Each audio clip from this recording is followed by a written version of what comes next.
Assalamualaikum warahmatullahi wabarakatuh. Perkenalkan, nama saya Ida Yuli Minati dari kelas PBS 2G dengan NIM 215231280. Saya akan menceritakan tentang Perjanjian Giyanti dan terbelahnya Jawa. Perjanjian Giyanti merupakan suatu peristiwa besar di masa silam. Perjanjian ini lahir sebagai sebuah kesepakatan segitiga politik antara Pakubuwono III, Pangeran Mangkubumi, dan Perserikatan Perusahaan Dagang India Belanda atau yang disebut dengan VOC pada 13 Februari 1755. Nama Giyanti sendiri diambil dari lokasi penandatanganan perjanjian, yaitu di Desa Janti. Dalam pelafalan Belanda, ia tersebut sebagai Iyanti, sedangkan secara tertulis ia terbaca sebagai Giyanti. Tempat tersebut sekarang dikenal dengan Tugu Kerten, Jantiharjo, Karanganyar, Jawa Tengah. Di masa silam, Perjanjian Giyanti ini disebut dalam rangka meredam api konflik yang telah terjadi berlarut-larut.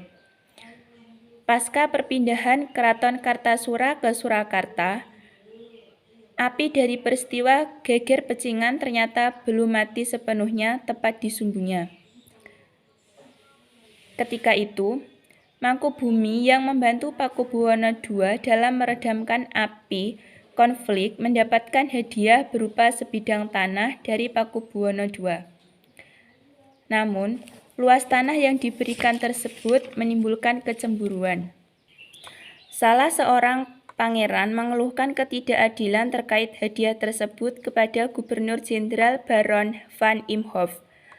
Sang Gubernur Jenderal di Batavia itu lantas mengeluarkan keputusan yang membuat tanah tersebut tidak jadi dimiliki oleh Mangkubumi.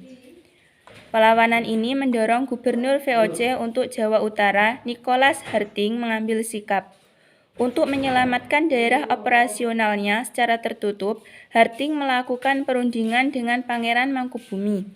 Setelah berkali-kali melakukan perundingan, Harting bersepakat dengan keinginan Pangeran Mangkubumi yang juga hendak menjadi penguasa di tanah Jawa.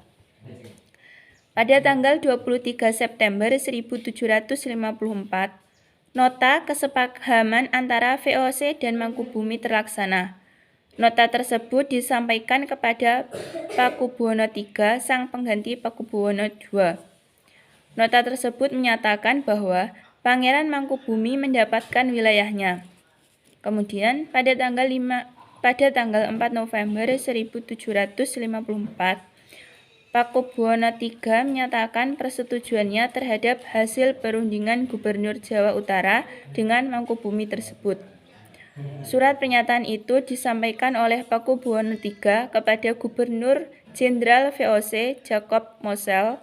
Kesepakatan ini mendorong adanya sebuah perjanjian besar yang ditandatangani di Desa Giyanti, beberapa kilometer di sebelah timur Surakarta. Penandatanganan Perjanjian Giyanti ini menjadi pangkal dari terbelahnya tanah Jawa menjadi dua bagian, atau yang dikenal dengan istilah Palianagari.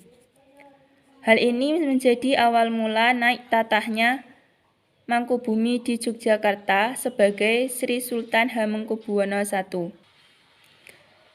Pada tanggal 15 Februari 1755, ada pertemuan untuk meneruskan pembagian aspek atribut-atribut keraton seperti keris, bahasa, tari, dan lainnya. Akan tetapi, keterbelahan masyarakat Jawa tersebut tidak terjadi seketika pasca Perjanjian Giyanti. Proses pembagian wilayah dan juga aspek-aspek lain seperti bahasa mengalami proses panjang yang berjalan seiring waktu. Perjanjian Giyanti yang tidak merinci pembagian wilayah kepada gilirannya menimbulkan rentetan-rentetan peristiwa. Pembagian wilayah seperti sengaja diacak, sehingga ada wilayah yang tumpang tindih satu sama lain. Pasca Perjanjian Giyanti, Raden Mas Said atau Pangeran Sambernyawa yang dahulu membantu Mangkubumi masih terus melakukan pemberontakan. Seperti halnya Mangkubumi, Pangeran Sambernyawa turut menuntut hak sebagai penguasa wilayah. Dalam gerakannya, pada Oktober 1755, Pangeran Sambernyawa berhasil mengalahkan satu kelompok pasukan VOC. Kemudian, pada Februari 1756, ia juga hampir membakar keraton yang baru didirikan di Yogyakarta. Setelah perang bertahun-tahun, VOC akhirnya menyudahinya dengan penandatanganan Perjanjian Salatiga pada 1757. Perjanjian ini membuat tanah Jawa kembali terbagi. Pada perjanjian ini disepakati bahwa Pangeran Sambernyawa mendapat sebagian dari wilayah Kasunanan Surakarta. Dengan wilayah kekuasaan yang dikenal sebagai Kadipaten Mangkunegaran, Pangeran Sambernyawa pun berjatah tahta dengan gelar Kanjeng Gusti Pangeran Adipati Arya Mangkunegara Lonojaya Miseso Senopati ing Logo Satriya Raga Mataram ing negari Surakarta Hadiningrat. Keterbelahan Jawa ini kemudian hari belum berhenti. Pada 1813, di masa Gubernur Jenderal Thomas Stamford Raffles dari Kerajaan Inggris, Kesultanan Yogyakarta juga terbelah dengan lahirnya Pakualaman. Dengan demikian, Tanah Jawa memiliki 4 wilayah pemerintahan. Masing-masing tumbuh dengan perbedaan model dan orientasi politik. Hal ini mengantarkan Jawa pada rupa yang beragam.